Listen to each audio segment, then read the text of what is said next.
नेपाल की कैबिनेट ने एक अहम फैसले में नेपाल का नया राजनीतिक नक्शा जारी किया है। इस नक्शे में लिम्पियाधुरा कालापानी और लिपुलेख को नेपाल की सीमा का हिस्सा दिखाया गया है।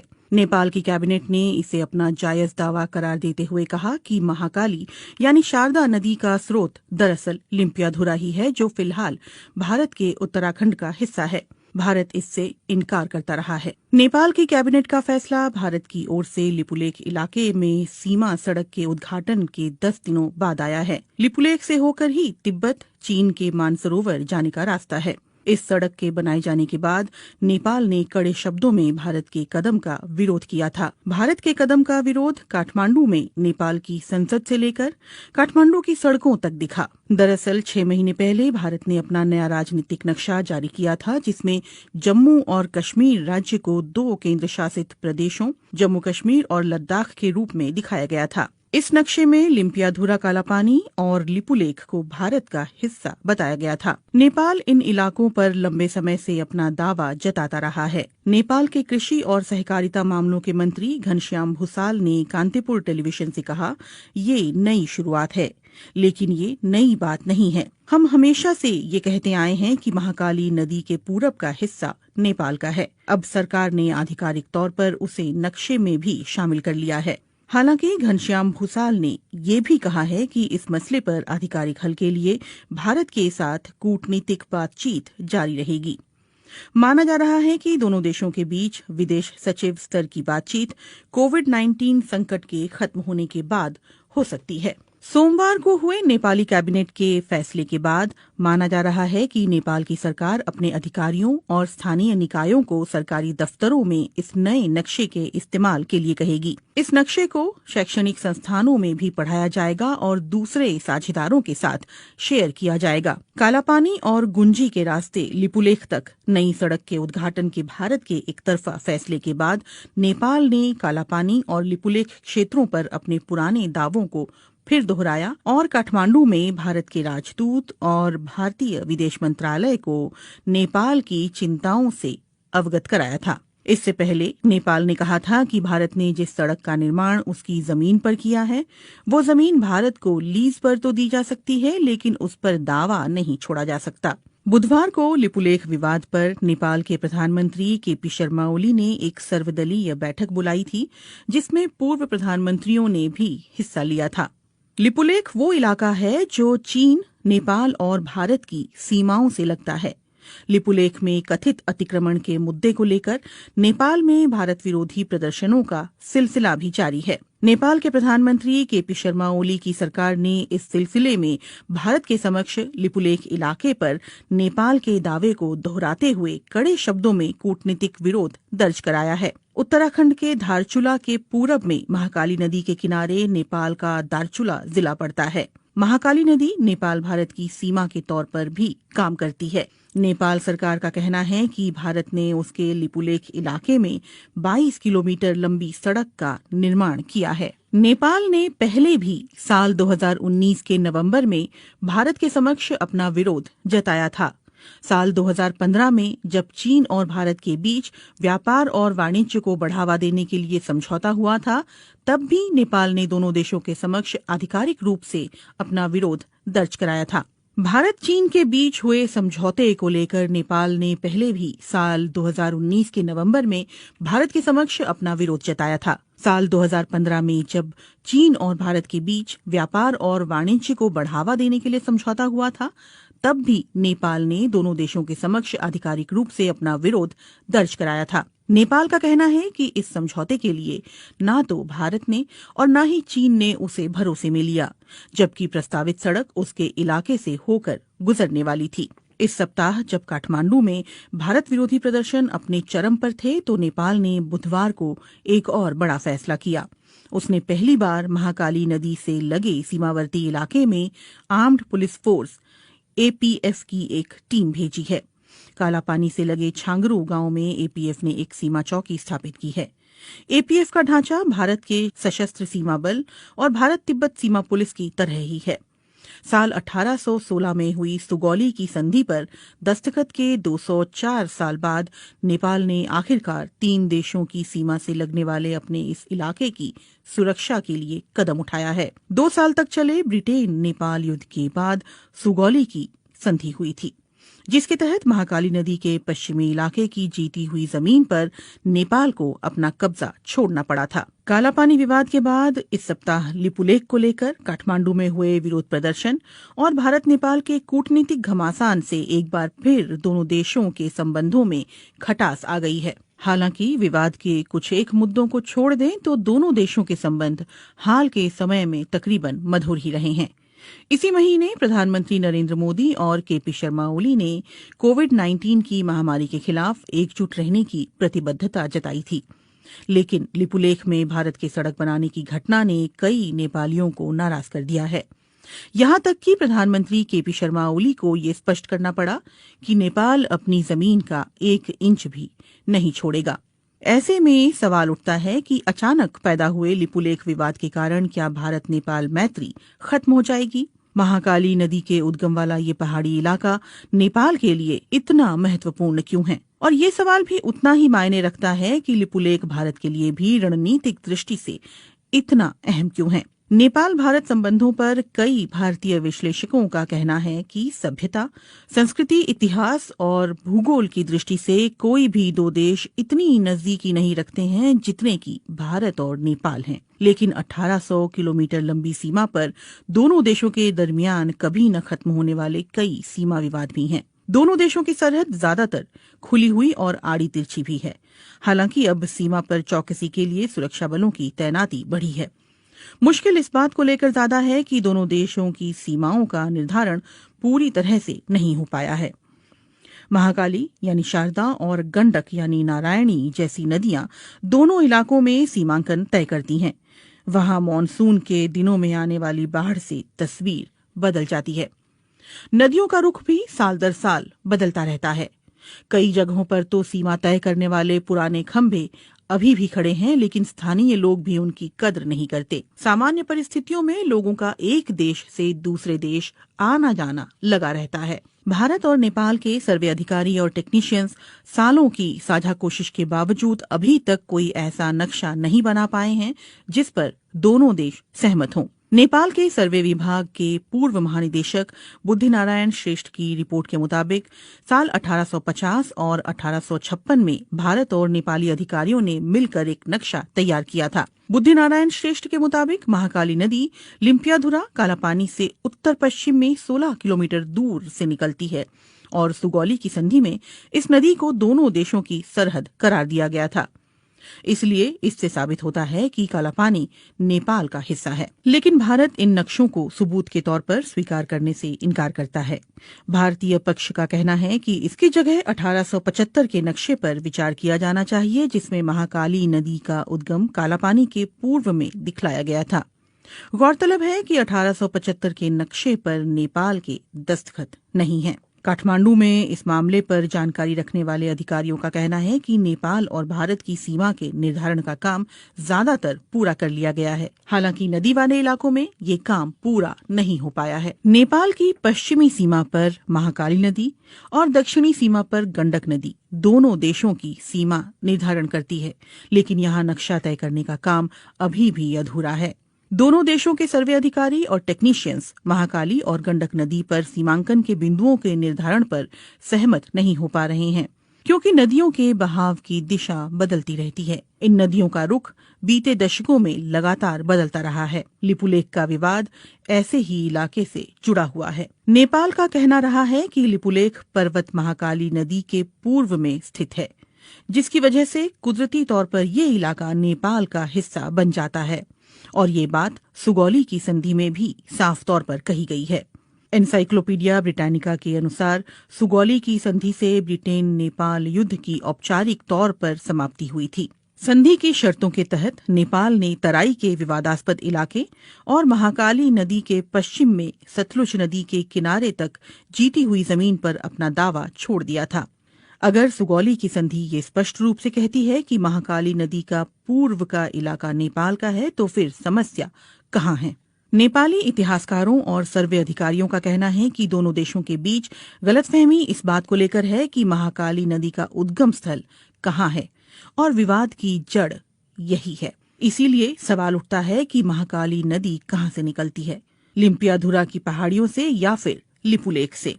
गुंजी गांव के पास जहां लिपुलेख जाने वाली सीमा सड़क बीते शुक्रवार खोली गई थी, वहां दो छोटी नदियां आकर मिलती है। एक धारा दक्षिण पूर्व के लिम्पियाधुरा की पहाड़ियों से निकलकर आती है, तो दूसरी धारा दक्षिण में लिपुलेख से आती है। नेपाल के विशेषज्ञ और अधिकारियों का कहना है कि महाकाली नदी लिम्पियाधुरा से निकलकर उत्तर पश्चिम में भारत के उत्तराखंड की ओर बढ़ती है, लेकिन इसके ठीक उलट भारतीय पक्ष का कहना है कि महाकाली नदी का रुख नेपाल की ओर उत्तर पूर्व में है। उनका कहना है कि लिपुलेख से निकलने वाली जलधारा ही दरअसल महाकाली नदी का स्रोत है और इसी से दोनों पड़ोसी देशों की सीमाओं का निर्धारण होता है।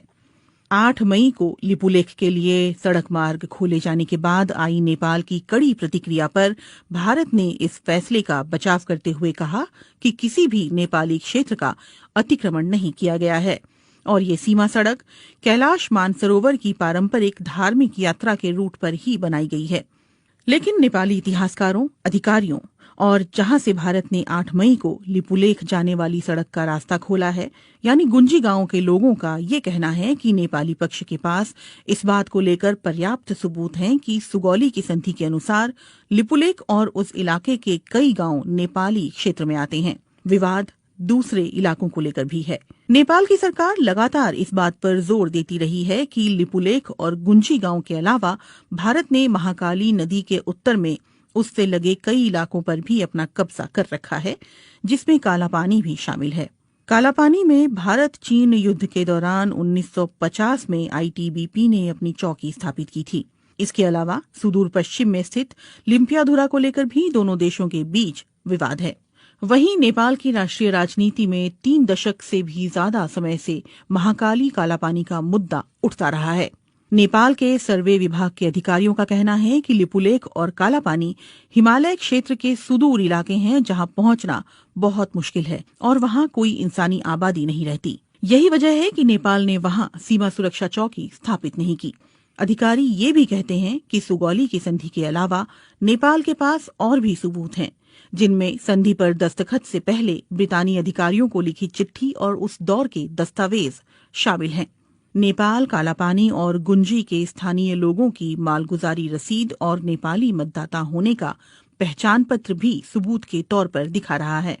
इसके अलावा साल 1908 में मानसरोवर की यात्रा करने वाले भारतीय संत योगी भगवान श्रीहंस और 30 और 40 के दशक में वहां जाने वाले स्वामी प्रणवानंद ने भी अपने यात्रा संस्मरणों में लिपुलेख के दक्षिण में छांगरू गांव में नेपाली सुरक्षा कर्मियों की मौजूदगी के बारे में विस्तार से लिखा है। कई नेपाली अधिकारियों और पत्रकारों ने बीते दशकों में कालापानी की यात्रा के बाद वहां के स्थानीय लोगों के पास मौजूद उनके नेपाली दस्तावेज इकट्ठा किए हैं। इनमें लिपुलेख से लगे गुंजी गांव और कालापानी के आसपास के गांव भी शामिल हैं। भारत नेपाल के दावे को खारिज करता रहा है। काठमांडू में भारतीय दूतावास और उसके विदेश मंत्रालय ने अपनी तरफ से माहौल शांत करने की कोशिश करते हुए कहा है कि दोनों देशों के विदेश सचिव स्तर की वार्ता में इन मुद्दों पर बात की जाएगी। नेपाल में संसद से सड़क तक भारत विरोधी नारे गूंज रहे हैं और इसके बावजूद कालापानी और लिपुलेख को लेकर दोनों देशों के बीच छिड़ा विवाद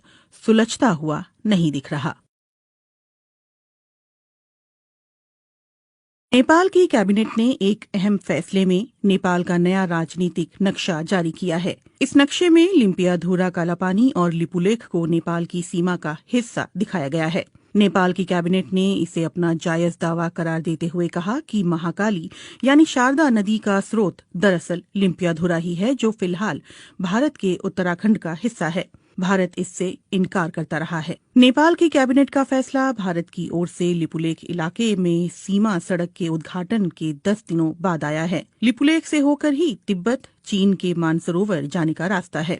इस सड़क के बनाए जाने के बाद नेपाल ने कड़े शब्दों में भारत के कदम का विरोध किया था। भारत के कदम का विरोध काठमांडू में नेपाल की संसद से लेकर काठमांडू की सड़कों तक दिखा। दरअसल 6 महीने पहले भारत ने अपना नया राजनीतिक नक्शा जारी किया था, जिसमें जम्मू और कश्मीर राज्य को 2 केंद्र शासित प्रदेशों जम्मू कश्मीर और लद्दाख के रूप में दिखाया गया था। इस नक्शे में लिम्पियाधुरा कालापानी और लिपुलेख को भारत का हिस्सा बताया गया था। नेपाल इन इलाकों पर लंबे समय से अपना दावा जताता रहा है। नेपाल के कृषि और सहकारिता मामलों के मंत्री घनश्याम भूसाल ने कांतिपुर टेलीविजन से कहा, ये नई शुरुआत है, लेकिन ये नई बात नहीं है। हम हमेशा से ये कहते आए हैं कि महाकाली नदी के पूरब का हिस्सा नेपाल का है। अब सरकार ने आधिकारिक तौर पर उसे नक्शे में भी शामिल कर लिया है।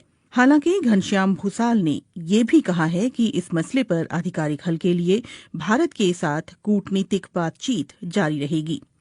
माना जा रहा है कि दोनों देशों के बीच विदेश सचिव स्तर की बातचीत कोविड-19 संकट के खत्म होने के बाद हो सकती है। सोमवार को हुए नेपाली कैबिनेट के फैसले के बाद माना जा रहा है कि नेपाल की सरकार अपने अधिकारियों और स्थानीय निकायों को सरकारी दफ्तरों में इस नए नक्शे के इस्तेमाल के लिए कहेगी। इस नक्शे को शैक्षणिक संस्थानों में भी पढ़ाया जाएगा और दूसरे साझेदारों के साथ शेयर किया जाएगा। कालापानी और गुंजी के रास्ते लिपुलेख तक नई सड़क के उद्घाटन के भारत के एक तरफा फैसले के बाद नेपाल ने कालापानी और लिपुलेख क्षेत्रों पर अपने पुराने दावों को फिर दोहराया और काठमांडू में भारत के राजदूत और भारतीय विदेश मंत्रालय को नेपाल की चिंताओं से अवगत कराया था। इससे पहले नेपाल ने कहा था कि भारत ने जिस सड़क का निर्माण उसकी जमीन पर किया है, वो जमीन भारत को लीज पर तो दी जा सकती है, लेकिन उस पर दावा नहीं छोड़ा जा सकता। बुधवार को लिपुलेख विवाद पर नेपाल के प्रधानमंत्री केपी शर्मा ओली ने एक सर्वदलीय बैठक बुलाई थी, जिसमें पूर्व प्रधानमंत्रियों ने भी हिस्सा लिया था। लिपुलेख वो इलाका है जो चीन, नेपाल और भारत की सीमाओं से लगता है। लिपुलेख में कथित अतिक्रमण के मुद्दे को लेकर नेपाल में भारत विरोधी प्रदर्शनों का सिलसिला भी जारी है। नेपाल के प्रधानमंत्री केपी शर्मा ओली की सरकार ने इस सिलसिले में भारत के समक्ष लिपुलेख इलाके पर नेपाल के दावे को दोहराते हुए कड़े शब्दों में कूटनीतिक विरोध दर्ज कराया है। उत्तराखंड के धारचूला के पूरब में महाकाली नदी के किनारे नेपाल का दारचूला जिला पड़ता है। महाकाली नदी नेपाल भारत की सीमा के तौर पर भी काम करती है। नेपाल सरकार का कहना है कि भारत ने उसके लिपुलेख इलाके में 22 किलोमीटर लंबी सड़क का निर्माण किया है। नेपाल ने पहले भी साल 2019 के नवंबर में भारत के समक्ष अपना विरोध जताया था। साल 2015 में जब चीन और भारत के बीच व्यापार और वाणिज्य को बढ़ावा देने के लिए समझौता हुआ था, तब भी नेपाल ने दोनों देशों के समक्ष आधिकारिक रूप से अपना विरोध दर्ज कराया था।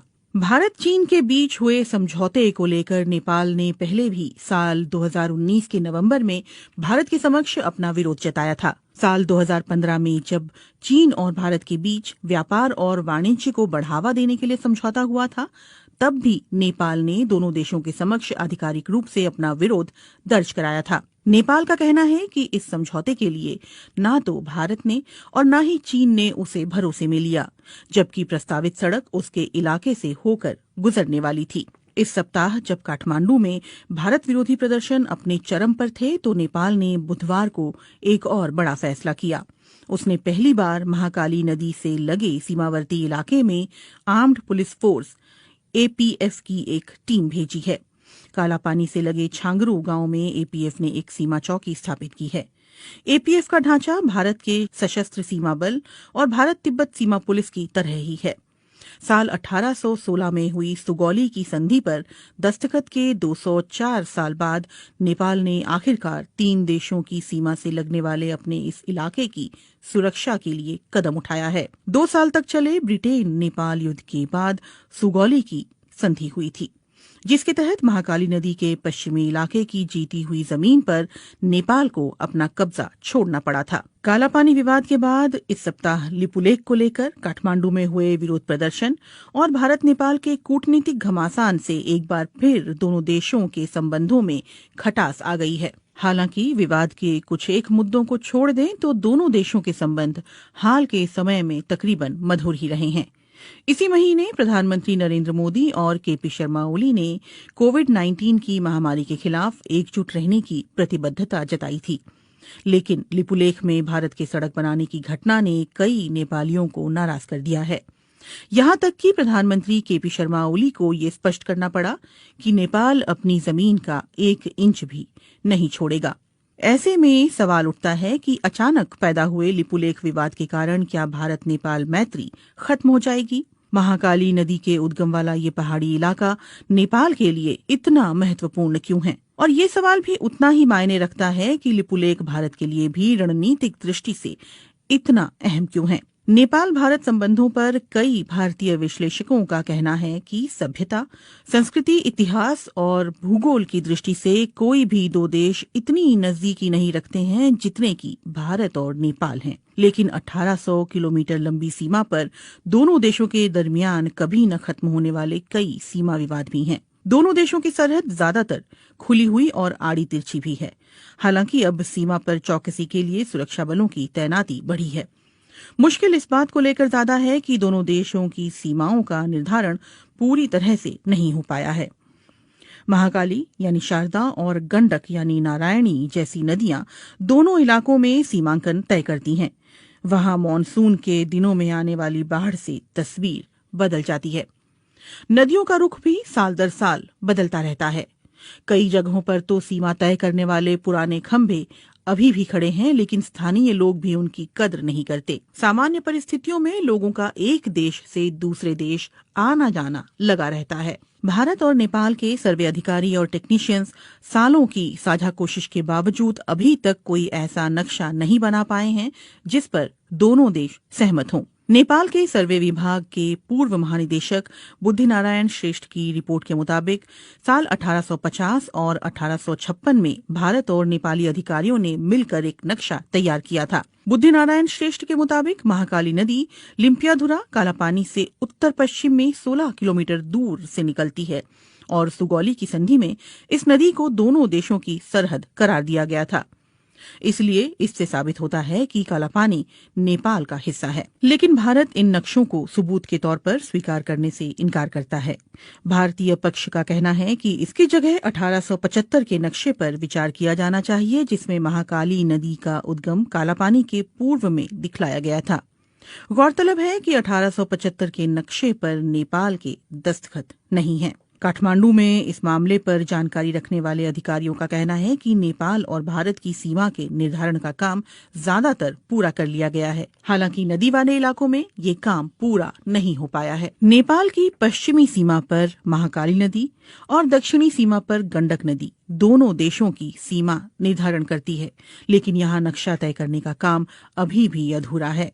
दोनों देशों के सर्वे अधिकारी और टेक्नीशियंस महाकाली और गंडक नदी पर सीमांकन के बिंदुओं के निर्धारण पर सहमत नहीं हो पा रहे हैं, क्योंकि नदियों के बहाव की दिशा बदलती रहती है। इन नदियों का रुख बीते दशकों में लगातार बदलता रहा है। लिपुलेख का विवाद ऐसे ही इलाके से जुड़ा हुआ है। नेपाल का कहना रहा है कि लिपुलेख पर्वत महाकाली नदी के पूर्व में स्थित है, जिसकी वजह से कुदरती तौर पर ये इलाका नेपाल का हिस्सा बन जाता है। और ये बात सुगौली की संधि में भी साफ तौर पर कही गई है। एनसाइक्लोपीडिया ब्रिटानिका के अनुसार सुगौली की संधि से ब्रिटेन नेपाल युद्ध की औपचारिक तौर पर समाप्ति हुई थी। संधि की शर्तों के तहत नेपाल ने तराई के विवादास्पद इलाके और महाकाली नदी के पश्चिम में सतलुज नदी के किनारे तक जीती हुई जमीन पर अपना दावा छोड़ दिया था।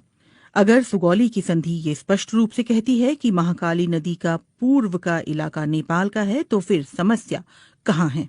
नेपाली इतिहासकारों और सर्वे अधिकारियों का कहना है कि दोनों देशों के बीच गलतफहमी इस बात को लेकर है कि महाकाली नदी का उद्गम स्थल कहाँ है, और विवाद की जड़ यही है। इसीलिए सवाल उठता है कि महाकाली नदी कहाँ से निकलती है, लिम्पियाधुरा की पहाड़ियों से या फिर लिपुलेख से? गुंजी गांव के पास जहां लिपुलेख जाने वाली सीमा सड़क बीते शुक्रवार खोली गई थी, वहां दो छोटी नदियां आकर मिलती है। एक धारा दक्षिण पूर्व के लिम्पियाधुरा की पहाड़ियों से निकलकर आती है, तो दूसरी धारा दक्षिण में लिपुलेख से आती है। नेपाल के विशेषज्ञ और अधिकारियों का कहना है कि महाकाली नदी लिम्पियाधुरा से निकलकर उत्तर पश्चिम में भारत के उत्तराखंड की ओर बढ़ती है। लेकिन इसके ठीक उलट भारतीय पक्ष का कहना है कि महाकाली नदी का रुख नेपाल की ओर उत्तर पूर्व में है। उनका कहना है कि लिपुलेख से निकलने वाली जलधारा ही दरअसल महाकाली नदी का स्रोत है और इसी से दोनों पड़ोसी देशों की सीमाओं का निर्धारण होता है। 8 मई को लिपुलेख के लिए सड़क मार्ग खोले जाने के बाद आई नेपाल की कड़ी प्रतिक्रिया पर भारत ने इस फैसले का बचाव करते हुए कहा कि किसी भी नेपाली क्षेत्र का अतिक्रमण नहीं किया गया है और ये सीमा सड़क कैलाश मानसरोवर की पारंपरिक धार्मिक यात्रा के रूट पर ही बनाई गई है। लेकिन नेपाली इतिहासकारों, अधिकारियों और जहां से भारत ने 8 मई को लिपुलेख जाने वाली सड़क का रास्ता खोला है, यानी गुंजी गांव के लोगों का ये कहना है कि नेपाली पक्ष के पास इस बात को लेकर पर्याप्त सबूत हैं कि सुगौली की संधि के अनुसार लिपुलेख और उस इलाके के कई गांव नेपाली क्षेत्र में आते हैं। विवाद दूसरे इलाकों को लेकर भी है। नेपाल की सरकार लगातार इस बात पर जोर देती रही है कि लिपुलेख और गुंजी गांव के अलावा भारत ने महाकाली नदी के उत्तर में उससे लगे कई इलाकों पर भी अपना कब्जा कर रखा है, जिसमें कालापानी भी शामिल है। कालापानी में भारत चीन युद्ध के दौरान 1950 में आईटीबीपी ने अपनी चौकी स्थापित की थी। इसके अलावा सुदूर पश्चिम में स्थित लिम्पियाधुरा को लेकर भी दोनों देशों के बीच विवाद है। वहीं नेपाल की राष्ट्रीय राजनीति में 3 दशक से भी ज्यादा समय से महाकाली कालापानी का मुद्दा उठता रहा है। नेपाल के सर्वे विभाग के अधिकारियों का कहना है कि लिपुलेख और कालापानी हिमालय क्षेत्र के सुदूर इलाके हैं जहां पहुंचना बहुत मुश्किल है और वहां कोई इंसानी आबादी नहीं रहती। यही वजह है कि नेपाल ने वहां सीमा सुरक्षा चौकी स्थापित नहीं की। अधिकारी ये भी कहते हैं कि सुगौली की संधि के अलावा नेपाल के पास और भी सबूत हैं, जिनमें संधि पर दस्तखत से पहले ब्रितानी अधिकारियों को लिखी चिट्ठी और उस दौर के दस्तावेज शामिल हैं। नेपाल कालापानी और गुंजी के स्थानीय लोगों की मालगुजारी रसीद और नेपाली मतदाता होने का पहचान पत्र भी सबूत के तौर पर दिखा रहा है।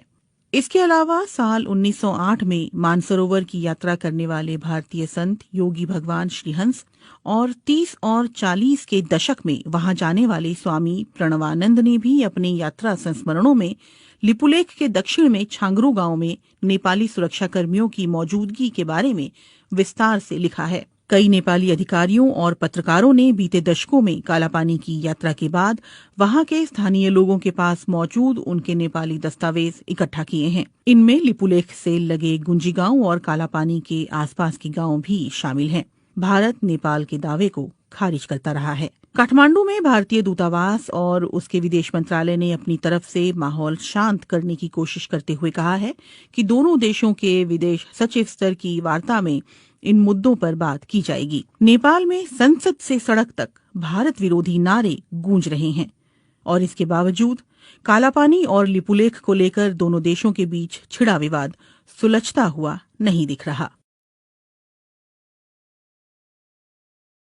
नेपाल की कैबिनेट ने एक अहम फैसले में नेपाल का नया राजनीतिक नक्शा जारी किया है। इस नक्शे में लिम्पियाधुरा कालापानी और लिपुलेख को नेपाल की सीमा का हिस्सा दिखाया गया है। नेपाल की कैबिनेट ने इसे अपना जायज दावा करार देते हुए कहा कि महाकाली यानी शारदा नदी का स्रोत दरअसल लिम्पियाधुरा ही है, जो फिलहाल भारत के उत्तराखंड का हिस्सा है।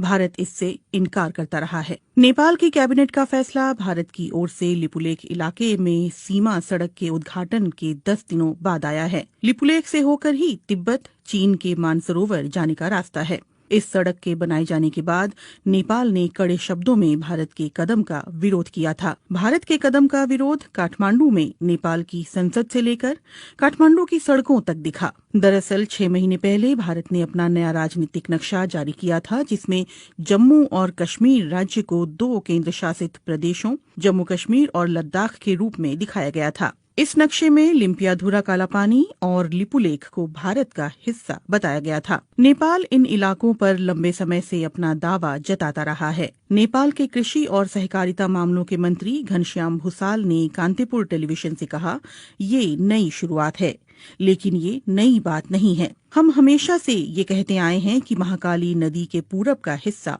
नेपाल का है। अब सरकार ने आधिकारिक तौर पर उसे नक्शे में भी शामिल कर लिया है।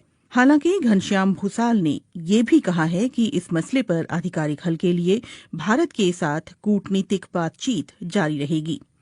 माना जा रहा है कि दोनों देशों के बीच विदेश सचिव स्तर की बातचीत कोविड-19 संकट के खत्म होने के बाद हो सकती है। सोमवार को हुए नेपाली कैबिनेट के फैसले के बाद माना जा रहा है कि नेपाल की सरकार अपने अधिकारियों और स्थानीय निकायों को सरकारी दफ्तरों में इस नए नक्शे के इस्तेमाल के लिए कहेगी। इस नक्शे को शैक्षणिक संस्थानों में भी पढ़ाया जाएगा और दूसरे साझेदारों के साथ शेयर किया जाएगा। कालापानी और गुंजी के रास्ते लिपुलेख तक नई सड़क के उद्घाटन के भारत के एक तरफा फैसले के बाद नेपाल ने कालापानी और लिपुलेख क्षेत्रों पर अपने पुराने दावों को फिर दोहराया और काठमांडू में भारत के राजदूत और भारतीय विदेश मंत्रालय को नेपाल की चिंताओं से अवगत कराया था। इससे पहले नेपाल ने कहा था कि भारत ने जिस सड़क का निर्माण उसकी जमीन पर किया है, वो जमीन भारत को लीज पर तो दी जा सकती है, लेकिन उस पर दावा नहीं छोड़ा जा सकता। बुधवार को लिपुलेख विवाद पर नेपाल के प्रधानमंत्री केपी शर्मा ओली ने एक सर्वदलीय बैठक बुलाई थी, जिसमें पूर्व प्रधानमंत्रियों ने भी हिस्सा लिया था। लिपुलेख वो इलाका है जो चीन, नेपाल और भारत की सीमाओं से लगता है। लिपुलेख में कथित अतिक्रमण के मुद्दे को लेकर नेपाल में भारत विरोधी प्रदर्शनों का सिलसिला भी जारी है। नेपाल के प्रधानमंत्री केपी शर्मा ओली की सरकार ने इस सिलसिले में भारत के समक्ष लिपुलेख इलाके पर नेपाल के दावे को दोहराते हुए कड़े शब्दों में कूटनीतिक विरोध दर्ज कराया है। उत्तराखंड के धारचूला के पूरब में महाकाली नदी के किनारे नेपाल का दारचूला जिला पड़ता है। महाकाली नदी नेपाल भारत की सीमा के तौर पर भी काम करती है। नेपाल सरकार का कहना है कि भारत ने उसके लिपुलेख इलाके में 22 किलोमीटर लंबी सड़क का निर्माण किया है। नेपाल ने पहले भी साल 2019 के नवंबर में भारत के समक्ष अपना विरोध जताया था। साल 2015 में जब चीन और भारत के बीच व्यापार और वाणिज्य को बढ़ावा देने के लिए समझौता हुआ था, तब भी नेपाल ने दोनों देशों के समक्ष आधिकारिक रूप से अपना विरोध दर्ज कराया था। भारत चीन के बीच हुए समझौते को लेकर नेपाल ने पहले भी साल 2019 के नवंबर में भारत के समक्ष अपना विरोध जताया था। साल 2015 में जब चीन और भारत के बीच व्यापार और वाणिज्य को बढ़ावा देने के लिए समझौता हुआ था, तब भी नेपाल ने दोनों देशों के समक्ष आधिकारिक रूप से अपना विरोध दर्ज कराया था। नेपाल का कहना है कि इस समझौते के लिए न तो भारत ने और न ही चीन ने उसे भरोसे में लिया, जबकि प्रस्तावित सड़क उसके इलाके से होकर गुजरने वाली थी। इस सप्ताह जब काठमांडू में भारत विरोधी प्रदर्शन अपने चरम पर थे, तो नेपाल ने बुधवार को एक और बड़ा फैसला किया। उसने पहली बार महाकाली नदी से लगे सीमावर्ती इलाके में आर्म्ड पुलिस फोर्स एपीएफ की एक टीम भेजी है। कालापानी से लगे छांगरू गांव में एपीएफ ने एक सीमा चौकी स्थापित की है। एपीएफ का ढांचा भारत के सशस्त्र सीमा बल और भारत तिब्बत सीमा पुलिस की तरह ही है। साल 1816 में हुई सुगौली की संधि पर दस्तखत के 204 साल बाद नेपाल ने आखिरकार 3 देशों की सीमा से लगने वाले अपने इस इलाके की सुरक्षा के लिए कदम उठाया है। 2 साल तक चले ब्रिटेन नेपाल युद्ध के बाद सुगौली की संधि हुई थी, जिसके तहत महाकाली नदी के पश्चिमी इलाके की जीती हुई जमीन पर नेपाल को अपना कब्जा छोड़ना पड़ा था। कालापानी विवाद के बाद इस सप्ताह लिपुलेख को लेकर काठमांडू में हुए विरोध प्रदर्शन और भारत नेपाल के कूटनीतिक घमासान से एक बार फिर दोनों देशों के संबंधों में खटास आ गई है। हालांकि विवाद के कुछ एक मुद्दों को छोड़ दें तो दोनों देशों के संबंध हाल के समय में तकरीबन मधुर ही रहे हैं। इसी महीने प्रधानमंत्री नरेंद्र मोदी और केपी शर्मा ओली ने कोविड-19 की महामारी के खिलाफ एकजुट रहने की प्रतिबद्धता जताई थी, लेकिन लिपुलेख में भारत के सड़क बनाने की घटना ने कई नेपालियों को नाराज कर दिया है। यहां तक कि प्रधानमंत्री केपी शर्मा ओली को ये स्पष्ट करना पड़ा कि नेपाल अपनी जमीन का 1 इंच भी नहीं छोड़ेगा। ऐसे में सवाल उठता है कि अचानक पैदा हुए लिपुलेख विवाद के कारण क्या भारत नेपाल मैत्री खत्म हो जाएगी? महाकाली नदी के उद्गम वाला ये पहाड़ी इलाका नेपाल के लिए इतना महत्वपूर्ण क्यों है? और ये सवाल भी उतना ही मायने रखता है कि लिपुलेख भारत के लिए भी रणनीतिक दृष्टि से इतना अहम क्यों है? नेपाल भारत संबंधों पर कई भारतीय विश्लेषकों का कहना है कि सभ्यता, संस्कृति, इतिहास और भूगोल की दृष्टि से कोई भी 2 देश इतनी नजदीकी नहीं रखते हैं जितने कि भारत और नेपाल हैं। लेकिन 1800 किलोमीटर लंबी सीमा पर दोनों देशों के दरमियान कभी न खत्म होने वाले कई सीमा विवाद भी हैं। दोनों देशों की सरहद ज्यादातर खुली हुई और आड़ी तिरछी भी है। हालांकि अब सीमा पर चौकसी के लिए सुरक्षा बलों की तैनाती बढ़ी है। मुश्किल इस बात को लेकर ज्यादा है कि दोनों देशों की सीमाओं का निर्धारण पूरी तरह से नहीं हो पाया है। महाकाली यानी शारदा और गंडक यानी नारायणी जैसी नदियां दोनों इलाकों में सीमांकन तय करती हैं। वहां मॉनसून के दिनों में आने वाली बाढ़ से तस्वीर बदल जाती है। नदियों का रुख भी साल दर साल बदलता रहता है। कई जगहों पर तो सीमा तय करने वाले पुराने खंभे अभी भी खड़े हैं, लेकिन स्थानीय लोग भी उनकी कद्र नहीं करते। सामान्य परिस्थितियों में लोगों का एक देश से दूसरे देश आना जाना लगा रहता है। भारत और नेपाल के सर्वे अधिकारी और टेक्नीशियंस सालों की साझा कोशिश के बावजूद अभी तक कोई ऐसा नक्शा नहीं बना पाए हैं जिस पर दोनों देश सहमत हों। नेपाल के सर्वे विभाग के पूर्व महानिदेशक बुद्धिनारायण श्रेष्ठ की रिपोर्ट के मुताबिक साल 1850 और 1856 में भारत और नेपाली अधिकारियों ने मिलकर एक नक्शा तैयार किया था। बुद्धिनारायण श्रेष्ठ के मुताबिक महाकाली नदी लिम्पियाधुरा कालापानी से उत्तर पश्चिम में 16 किलोमीटर दूर से निकलती है और सुगौली की संधि में इस नदी को दोनों देशों की सरहद करार दिया गया था। इसलिए इससे साबित होता है कि कालापानी नेपाल का हिस्सा है। लेकिन भारत इन नक्शों को सबूत के तौर पर स्वीकार करने से इनकार करता है। भारतीय पक्ष का कहना है कि इसकी जगह 1875 के नक्शे पर विचार किया जाना चाहिए, जिसमें महाकाली नदी का उद्गम कालापानी के पूर्व में दिखलाया गया था। गौरतलब है कि 1875 के नक्शे पर नेपाल के दस्तखत नहीं हैं। काठमांडू में इस मामले पर जानकारी रखने वाले अधिकारियों का कहना है कि नेपाल और भारत की सीमा के निर्धारण का काम ज्यादातर पूरा कर लिया गया है। हालांकि नदी वाले इलाकों में ये काम पूरा नहीं हो पाया है। नेपाल की पश्चिमी सीमा पर महाकाली नदी और दक्षिणी सीमा पर गंडक नदी दोनों देशों की सीमा निर्धारण करती है, लेकिन यहाँ नक्शा तय करने का काम अभी भी अधूरा है।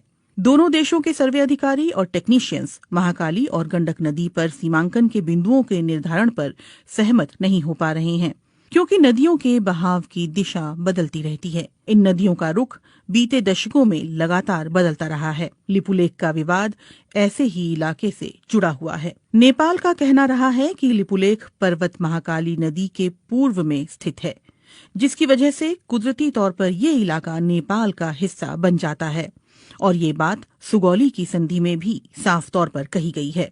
एनसाइक्लोपीडिया ब्रिटानिका के अनुसार सुगौली की संधि से ब्रिटेन नेपाल युद्ध की औपचारिक तौर पर समाप्ति हुई थी। संधि की शर्तों के तहत नेपाल ने तराई के विवादास्पद इलाके और महाकाली नदी के पश्चिम में सतलुज नदी के किनारे तक जीती हुई जमीन पर अपना दावा छोड़ दिया था। अगर सुगौली की संधि ये स्पष्ट रूप से कहती है कि महाकाली नदी का पूर्व का इलाका नेपाल का है, तो फिर समस्या कहाँ है? नेपाली इतिहासकारों और सर्वे अधिकारियों का कहना है कि दोनों देशों के बीच गलतफहमी इस बात को लेकर है कि महाकाली नदी का उद्गम स्थल कहाँ है, और विवाद की जड़ यही है। इसीलिए सवाल उठता है कि महाकाली नदी कहाँ से निकलती है, लिम्पियाधुरा की पहाड़ियों से या फिर लिपुलेख से? गुंजी गांव के पास जहां लिपुलेख जाने वाली सीमा सड़क बीते शुक्रवार खोली गई थी, वहां दो छोटी नदियां आकर मिलती है। एक धारा दक्षिण पूर्व के लिम्पियाधुरा की पहाड़ियों से निकलकर आती है, तो दूसरी धारा दक्षिण में लिपुलेख से आती है। नेपाल के विशेषज्ञ और अधिकारियों का कहना है कि महाकाली नदी लिम्पियाधुरा से निकलकर उत्तर पश्चिम में भारत के उत्तराखंड की ओर बढ़ती है, लेकिन इसके ठीक उलट भारतीय पक्ष का कहना है कि महाकाली नदी का रुख नेपाल की ओर उत्तर पूर्व में है। उनका कहना है कि लिपुलेख से निकलने वाली जलधारा ही दरअसल महाकाली नदी का स्रोत है और इसी से दोनों पड़ोसी देशों की सीमाओं का निर्धारण होता है। 8 मई को लिपुलेख के लिए सड़क मार्ग खोले जाने के बाद आई नेपाल की कड़ी प्रतिक्रिया पर भारत ने इस फैसले का बचाव करते हुए कहा कि किसी भी नेपाली क्षेत्र का अतिक्रमण नहीं किया गया है और ये सीमा सड़क कैलाश मानसरोवर की पारंपरिक धार्मिक यात्रा के रूट पर ही बनाई गई है। लेकिन नेपाली इतिहासकारों, अधिकारियों और जहां से भारत ने 8 मई को लिपुलेख जाने वाली सड़क का रास्ता खोला है, यानी गुंजी गांव के लोगों का ये कहना है कि नेपाली पक्ष के पास इस बात को लेकर पर्याप्त सबूत हैं कि सुगौली की संधि के अनुसार लिपुलेख और उस इलाके के कई गांव नेपाली क्षेत्र में आते हैं। विवाद दूसरे इलाकों को लेकर भी है। नेपाल की सरकार लगातार इस बात पर जोर देती रही है कि लिपुलेख और गुंजी गांव के अलावा भारत ने महाकाली नदी के उत्तर में उससे लगे कई इलाकों पर भी अपना कब्जा कर रखा है, जिसमें कालापानी भी शामिल है। कालापानी में भारत चीन युद्ध के दौरान 1950 में आईटीबीपी ने अपनी चौकी स्थापित की थी। इसके अलावा सुदूर पश्चिम में स्थित लिम्पियाधुरा को लेकर भी दोनों देशों के बीच विवाद है। वहीं नेपाल की राष्ट्रीय राजनीति में 3 दशक से भी ज्यादा समय से महाकाली कालापानी का मुद्दा उठता रहा है। नेपाल के सर्वे विभाग के अधिकारियों का कहना है कि लिपुलेख और कालापानी हिमालय क्षेत्र के सुदूर इलाके हैं, जहां पहुंचना बहुत मुश्किल है और वहां कोई इंसानी आबादी नहीं रहती। यही वजह है कि नेपाल ने वहां सीमा सुरक्षा चौकी स्थापित नहीं की। अधिकारी ये भी कहते हैं कि सुगौली की संधि के अलावा नेपाल के पास और भी सबूत हैं, जिनमें संधि पर दस्तखत से पहले ब्रितानी अधिकारियों को लिखी चिट्ठी और उस दौर के दस्तावेज शामिल हैं। नेपाल कालापानी और गुंजी के स्थानीय लोगों की मालगुजारी रसीद और नेपाली मतदाता होने का पहचान पत्र भी सबूत के तौर पर दिखा रहा है। इसके अलावा साल 1908 में मानसरोवर की यात्रा करने वाले भारतीय संत योगी भगवान श्रीहंस और 30 और 40 के दशक में वहां जाने वाले स्वामी प्रणवानंद ने भी अपने यात्रा संस्मरणों में लिपुलेख के दक्षिण में छांगरू गांव में नेपाली सुरक्षा कर्मियों की मौजूदगी के बारे में विस्तार से लिखा है। कई नेपाली अधिकारियों और पत्रकारों ने बीते दशकों में कालापानी की यात्रा के बाद वहां के स्थानीय लोगों के पास मौजूद उनके नेपाली दस्तावेज इकट्ठा किए हैं। इनमें लिपुलेख से लगे गुंजी गांव और कालापानी के आसपास के गांव भी शामिल हैं। भारत नेपाल के दावे को खारिज करता रहा है। काठमांडू में भारतीय दूतावास और उसके विदेश मंत्रालय ने अपनी तरफ से माहौल शांत करने की कोशिश करते हुए कहा है कि दोनों देशों के विदेश सचिव स्तर की वार्ता में इन मुद्दों पर बात की जाएगी। नेपाल में संसद से सड़क तक भारत विरोधी नारे गूंज रहे हैं और इसके बावजूद कालापानी और लिपुलेख को लेकर दोनों देशों के बीच छिड़ा विवाद सुलझता हुआ नहीं दिख रहा।